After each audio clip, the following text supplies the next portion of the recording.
Oh, it's me. Are you planning a Griswold-esque family road trip for the upcoming June-July school holidays?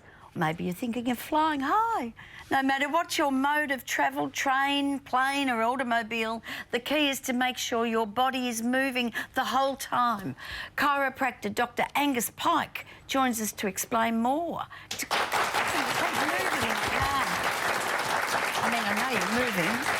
Now, Angus, apparently it's quite bad to be sitting in a car for long periods of time for your body. Can you tell us more? Yeah, Yumi, we're built for movement. Yep. And so this beautiful body that we have now, still our hunter-gatherer body. And so when I'm talking to my clients, I like to think that kind of, you know, sitting is like sugar for your teeth, or as bad as that. So we have these beautiful holidays that we go on, which are great, and we all deserve a break nowadays. But there's the challenge of getting from where you are now to there. Yeah.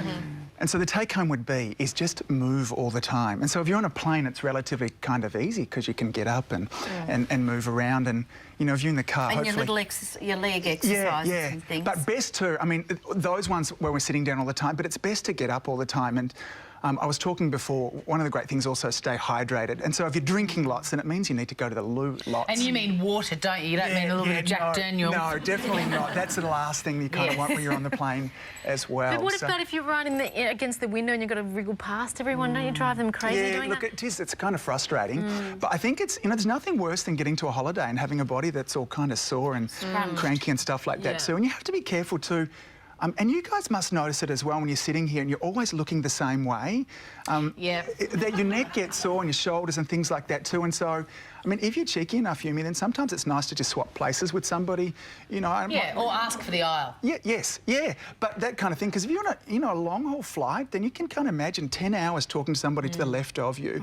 It starts to kind of have an impact. So, what do you do if you're driving, though? Because I do a lot of driving. You do, and my hubby does heaps of driving as well. What are some of the tips, Angus, for some... There are a lot of people around Australia, I'm sure, watching the show that have to commute maybe up to 45 minutes an hour a day. And that's what their job is, travelling, selling.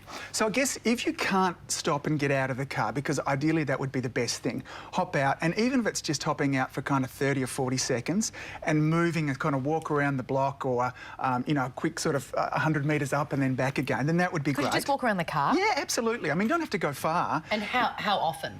Well, ideally, every kind of... Well, you wouldn't want to go much more than kind of 90 minutes on those long trips, OK? And we want to get out and move our body from there, you know, often.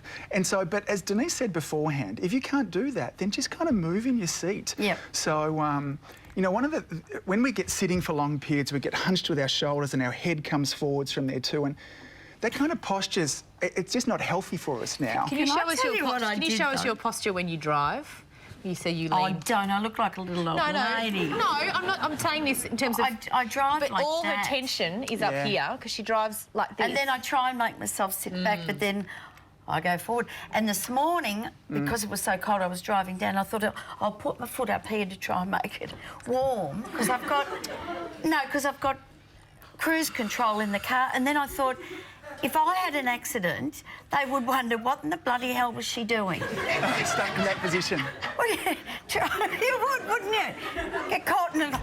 So I read that you should roll up a towel and tuck it behind your back when you're driving. So you can roll a towel up, but can I show you an exercise? Because if there's one posture that's not good for us, and it doesn't look great either, but it actually affects our health, is that kind of that posture that you're in before. Yeah. Denise says that there's 3 really simple exercises that you can do in a minute that is beautiful for getting us that nice... Can I show you? Yeah, you stand up and do it with me? OK, so stand up. So we call these kind of Y's, T's and L's, and they're about kind of squeezing these shoulder blades together from here too. Right. So take your hands out into this position here. So we have to find some room. So we'll do like a Y's in like YMCA, so arms right up in this position here, OK? And then what I want you to do is with your head upright, I want you to squeeze your shoulder blades right back together. And you want to, ideally, we would hold there for... You can feel that, can't you? So 20 seconds there, then we come down into a T, so straight across now. Yep. And again, pull them back again.